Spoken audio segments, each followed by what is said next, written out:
let me introduce my guest. The legendary Deena Freeman studied acting at the Spicer Sturgis Acting Studio. She's been acting professionally for 40 years and has been coaching child and teen actors for over 15 years. She was a regular on Too Close for Comfort on ABC and has appeared on many other shows, including The Golden Girls, Newhart, and many, many more. She recently had a starring role in an independent film called Callie the Killer, and she's been honored by the Screen Actors Guild for her legendary body of work in commercials, and I'm thrilled that she's decided to join me today on Jordan Film. Deena Freeman. Oh, nice to meet you. Likewise. Nice to meet you, yeah. So a couple of the things that I really wanted to focus on, of course, I don't know whether you can see, can never get the camera sure. right. Hey, yeah, we have a little tab. I thought that they don't sell it anymore. What's that? Where did you get it? The tab, sir? Oh, everything's on the internet. I one of those. That's great. Yeah, definitely. So. Oh, but I'll show you something though. If you hold on a second. I sure will. This is gonna be crazy. This came out. This was on all the new, like People magazine. I don't know if you could see it up. There's a glare. It said, "I've got sass," but not on this one. So this is like the. Oh, I love it. I absolutely love it. I'm going to put it back. That's fabulous.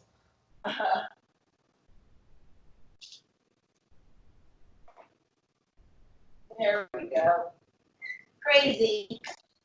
But if you're doing something with Tab, I'll do something too, other than the commercials. So you did not only the TV commercial, but it was an entire camp. You were the national spokesperson for Tab. Yeah. Exactly. So how it, you want to find out how it sort of evolved? Or? Yes, definitely. I was booked on a commercial for this particular, not this particular, I've done a lot of the commercials, but there was one particular commercial I was cast in, and there was a 10-day shoot. Okay. And I was scheduled for the 10th day on the beach in Malibu somewhere. They were running overtime. They were running late and running out of light. So they said, "We're really sorry. We just can't get you in this." And I said, "It's fine," because I know the business. It's like you can't count on anything until it's on the air. And I've certainly learned that with a lot of my experience. So that happened, and they said I was such a good sport about it. So they brought me back. I didn't even have anybody else, as far as I know, auditioning for it. They gave me the spokesperson for Tab Soda. I did audition, but it was like just one tape, and then that was it, and I was approved. So I ended up getting 5 national or 6 national commercials from that one that fell through. That's great. So I wasn't a spokesperson. I'm sorry, I wasn't cast as a spokesperson initially. It was without dialogue. But then I ended up getting it, and I filmed in back east, and I filmed out here in Venice Beach on Abbot Kinney. Oh, okay. Yeah, you'll catch it. You can see it. Is that where you filmed the one that I had sent to you with the yeah? And that one. So were all of the commercials within the Tab Scott Sass campaign? Yeah, exactly. Yeah. That's their new campaign. Also, yeah, it was. I remember the day of shoot. It was freezing by the beach. I mean, it was. Yeah, it was frozen. So I was shaking like this. Then they called action, and then I don't know what happened in my brain. They could just shut that off, and there I was. I wasn't cold. I wasn't cold until they called cut, and then I was freezing again. Right. Now, Abbot Kinney wasn't as developed then as it is now. Right. So, yeah. Right. But it was such a, of course, you were adorable in the commercial, but it was really, to me, it was kind of a sea change from, like we talked about, Diet Pepsi had run this campaign, Now You See It, Now You Don't, right. which was, a nice campaign, but it had a lot of just disconnected body images of women. And it was, much more of an old school campaign. To me, your campaign was a much more forward thinking campaign. First of all, we have a female spokesperson. You're making a very factual case based on your experience, and a very welcoming case for TAB. Right. And I'll correct you in one part, and that it wasn't based on my experience, because I'm an actress. So I actually was drinking water. Okay. I would be burping all the time, and I would. So, and the truth is, I didn't say it at the time when I was on that campaign, but I don't even like soda. So I certainly didn't say it when I represent any company. I don't talk about it if I don't like the product. You just have to act. Right. You like it. So so you talked about how cold it was that day. Was there anything else hard about it, or anything unusual that happened, or you just fired it? Was it a one-take shot, or? Oh God, no, all day. Oh, wow. Okay. Oh yeah. Which is normal for a 30-second commercial to shoot all day. Yeah. Let's talk a little bit about the color campaign, because to me it was so interesting. First of all, the pastel colors of the campaign are so 80s themselves, that Miami Vice look and all that. But to me, it was also sort of such an interesting snapshot in time, because we have a spokeswoman. We have her in a tie with a vest. Yes. And yet the color palette is very pink, very soft, muted pastel blues, very unthreatening. It's sort of like you could almost hear them debating how edgy they wanted to be. That's interesting. I was just happy I loved the way I was dressed in it. Yeah. But I didn't have any say in it. It was you're right, like you're saying, it was their idea. Yeah. And so I was just happy to wear it. I wasn't really, I was in my early 20s. I wasn't really thinking about anything other than the fact that I got this spot, and I was happy to wear whatever they wanted to put me in. Right. If I did something, of course, you can speak up and say, how about this? Or do you think? But basically, it's their choice. Yeah. It's their choice. It's fun. It was fun. Yeah. So, and I did other commercials for them. I went to Chicago and did some more. And then I did print work as well. And what you saw there was like part of their campaign, and so I did that as well. Yeah, magazines and yeah, it was like Newsweek and Time and People. It just came out and was plastered everywhere, which was fun. That's great.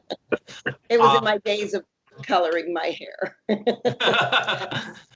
So the 80s were such a time of the Cola Wars, and I wonder whether, TAB is a Coke product. Did you have any sense of being on a team with Coke? Was there any kind of rivalry in your mind with Pepsi, or was that just totally external to your experience? Completely not part of just knowing that I was representing Coke, but not Pepsi, and that was it. You know what I mean? But it never cost you a gig with Pepsi, or? Oh, I'm sorry, keep interrupting.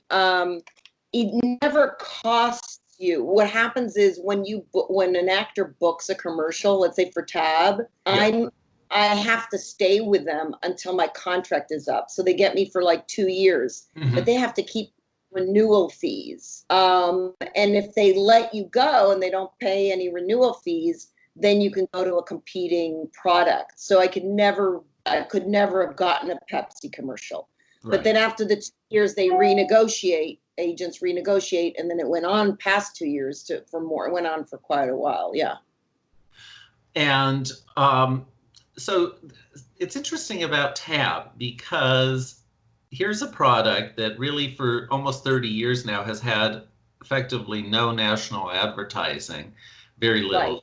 And yet it's still available in, widely across the country, not everywhere, and there's still a very loyal group of people who really won't drink anything else. Right. How do you feel about that? Do you have any thoughts No, on? I just, a cousin of mine just drinks Tab. That's all he likes. Like, and I knew that it was primarily a woman's. They sold more to women apparently. I don't know what it is now. I'm sure it's changed many years later. Yeah, well, I think that Tab Because was of originally. the color. Sorry, go ahead. Yeah, it's pink, so it's sort Yeah. of naturally, probably. Yeah. And when it's been around a long time. I mean, it was there in the 60s, and it was sort of one of the first, if not the first, diet cola. And if you go back and look at some of the really old ads, they're really, really chauvinist ads about how Tab will make him remember you. Yeah. It's fun to watch Yeah, those. yeah, yeah. Um, and so Tab has sass. What is sass? I mean, to me, Pizzazz, fun, bubbly. I mean, it was that. It was, I think of sass. I felt sassy. They yeah, cast me. I felt like it was just part of what they imagined sass to be. yeah, yeah. It's hard to pin it down any really more than that with a cola, but it definitely has a little something. And I think even today it has a little bit of, cachet. I mean, when I go around in a Tab shirt, everybody's kind of a little bit like, oh, you drink Tab? Right. Nice. I'm definitely going to get one of those. um, so let's talk a little bit about the Golden Girls, Sure. which is so beloved. And you played Dorothy Zbornak's daughter, Kate, on an episode late in season 2 called Son-in-Law Dearest. And it was such a great episode because, like every episode, it's hilarious, but it also had a real powerful storyline to it. So the story is that your husband, Dennis, has cheated on you. Right. And you come to your mother, and she's more upset and worse able to handle it than you are. Exactly. I ended up forgiving him and going back to him. Right, right. Yeah. And she just can't believe that. So, first of all, different actors had played those two roles, Kate and Dennis, in an episode in season 1. Did you have any contact? No. I had no idea why it was recast. Uh-huh. But I was happy to be recast. Oh, absolutely. To me, the relationship between Dorothy and Sophia is one of the all-time classic mother-daughter relationships. And so that led me to wonder, to me, it would have been so interesting to follow how that did or maybe did not kind of echo in her relationship with Kate. Was there ever the thought or maybe the hope that this might become a bit of a recurring character? Definitely. But they didn't want to go that way. I was hoping they sent me a nice letter and the whole thing, and I was just never brought back. Oh. So yeah. I mean, they didn't recast me, but they didn't want to go in that direction. But it was wonderful working with everybody. Oh my God. Estelle, I had met and prior, I think a friend of mine was friends of hers or something. I'd met her and we went out to the theater together, and then I met Bea for the first time, and everybody else. They're just a great cast. And Herb Edelman, who played my dad. Right. Yeah. So the stories are legendary about Bea Arthur. What was it like being her on-screen daughter? It felt real to me. Mm-hmm. I mean, it felt natural on the one hand. On the other hand, I think I was at the time in awe, because I grew up watching her and hear was her daughter, but I believed that I was her daughter. Both our voices are low. I can even imitate her a little bit. No, it felt great. I was just so happy to play her daughter. I forget what the question was. Sorry. What did you ask? Just your experience with working with Yeah. B. Arthur. Yeah. It was really terrific. Terrific working. And the great act. Make you better. Oh, right. Know? For sure. And it was such an interesting episode because there was really an unpredictability to your character. I mean, you expected her to be upset, and here she was, calm, the voice of reason, and I'm not giving up my marriage because of this one mistake. To me, that's kind of daring even now to think about that. Yeah, even now, exactly. It's not so easy to just do that. Nowadays, they just get up and leave. You know what I mean? Treat me like that, I'm out of here. Yeah, she was a strong character. Character of Kate was strong like her mother, and she made up her mind, and that was it. You know. Yeah, and then B. Arthur had that great speech out on the lanai where she corrals Dennis. Yeah, Jonathan Perpich, and explains to him that by hurting you, he has hurt her more than any physical pain she could feel herself. Right. Yeah. So beautiful. Really. Yeah. Let's talk about some of your new work because you are now teaching the future generation. So tell us about that. Okay, so it started, well, here's what happened. I worked nonstop, in my 20s and 30s.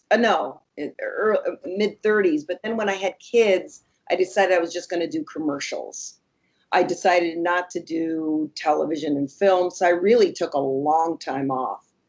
Then I kept driving up and down La Cienega. I was in my 50s. And I was driving up and down La Cienega. Every time I passed by, I'd see Aaron Spicer acting studio. And I thought, let me check him out. And I go, oh my God, look at who he is. And so I decided I would study with him. So I studied for 2 years. During that time, my girls were little, and I started teaching acting to the Jewish community. There were a lot of kids here, kids that went to Jewish day schools. Mm-hmm. So I was teaching Sundays, not on Saturday, because that's the Shabbat, the Sabbath. Yes. And I had a lot of kids that I was teaching, but they were not in the business. And I thought, what a great way to do this. These are kids that don't get a chance to take acting. Their days are long. And so these were a lot of kids that my kids knew. So everybody I rented space at the Jewish Community Center and taught there. Then I started I studied with Aaron for a couple of years.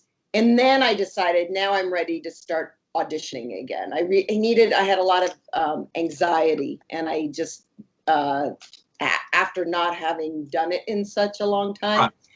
So I ended up studying and then thinking, okay, I'm going to do this. So I ended up doing that. And at that sort of after that, he wanted to start including teenagers in the studio.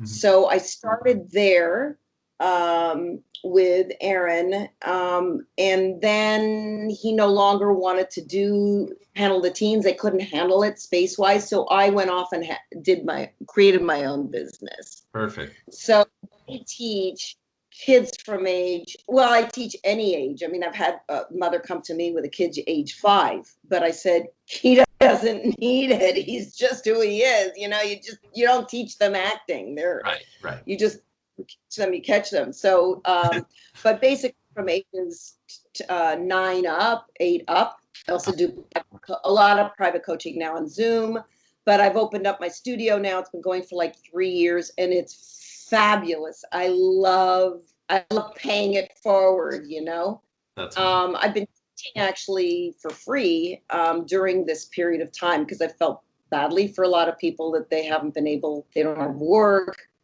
And so I was doing the spring session for free, and I've offered the summer for free, and then that's it. I have to make some money. That's great. Wow. love my students. Yeah. So I follow a certain curriculum that was created at the Spicer Sturgis Acting Studio. And it's now Sturgis, Spicer Sturgis. Shannon Sturgis teaches there for the adults. And yeah, so fabulous. So I love what I do, and I've had a lot of success with my students and with making contact with them, with some kids that don't even necessarily want to get into the business, but have an opportunity to overcome a lot of anxiety, and it's really helped them a lot. It's therapeutic, you know, teach how to use themselves and celebrate who they are as in the character. So I'm doing it and I love it. And I'm planning on continuing. Yeah, I'm not planning on going back in the studio yet for some time, but we'll see when it opens up. Yeah. It's kind of a crazy time. So we've been having a lot of fun trading some of these emails with some of your older commercials. And one of them was that everybody knows is Dr. Mom for Robitussin. I mean, that's iconic. Yeah, that was trying to remember. It was fun. I auditioned with my own daughter. I'm trying to remember because there was actually a connection. I think I was the only one that auditioned for that. And then I ended up shooting it in New York. I was thrilled because New York was having a terrible winter the second year that it was running. And so it kept running. Perfect. Ka-ching. Yeah, it was fun. In fact, when I shot it, I had a really bad cough. And they told me that I had to hold it back because, you know, that bad of cough, Robitussin may not work. I don't know. So like restrain myself a bit, hold it in, and then do a cough that was not as extreme as what I was experiencing. That's great. You I mean, know, everybody today knows Dr. Mom with Robitussin. Yeah, it was great. It was fun. I've done so. Yeah. Go ahead. Another one you showed me with the McDonald's game. Now, McDonald's has been in the news with the McMillions with the Monopoly fraud. This, I think, was before that. This was a combination game. Yeah, this was like 1981. This was like, it wasn't my first job on television, but it was my first commercial, and I got a bunch of them, of McDonald's. So I was doing the Winnie combination game, and it was, you know, in the days where things were bigger than normal. So I'm like basically popping out of it, popping out of the camera with a lot of energy. So that was fun getting that. I've done just a lot. The Planters, corn chips, where I had to eat corn chips for 8 hours, which I didn't know at the time that there was such a thing as a spit bag. So I was doing it. And by the end of 8 hours, I could barely talk. And I never touched a corn chip since. It's like, forget. Really? Yeah. I guess once you don't have the spit bag, then you have it for the rest of your life, right? And then you sent me this new BMW ad that was so cute. It's Private Beach, it's called, and it's an adorable ad, and it's kind of a new thing for BMW. It certainly is. It didn't actually, I don't know what happened to it, but it went right away. I guess it didn't get on the air. That I do know. So it went straight to YouTube. Maybe it was a little bit risque for them. I don't know, is my guess. It is. Even they were shooting me from here up. It made it look like we were naked. Right. But yeah. Very cute ad, though. Yeah, it was a lot of fun to shoot, and I shot with Barry Livingston, who was he does so much work. He's in film, television all the time, but he was in My Three Sons. Ernie, the littlest boy, I think was Ernie. Yeah. Oh wow. And My Three Sons. It was great. Really great guy. Well, wonderful. I'm so thankful to you for spending this time with me. And is there anything else you would like to tell my audience? Let me see if I could do a commercial. No. What else do I? No, just thank you for being my audience. If you've been my audience, I wouldn't have my career if we didn't have people that enjoyed it. And thank you, Jordan, for inviting me on the show. It's such a pleasure, and it's very sweet of you. Thank you. And if you ever have any other questions or anything, don't hesitate. And I look forward to seeing it. And I hope people buy more tab. Wouldn't that be nice?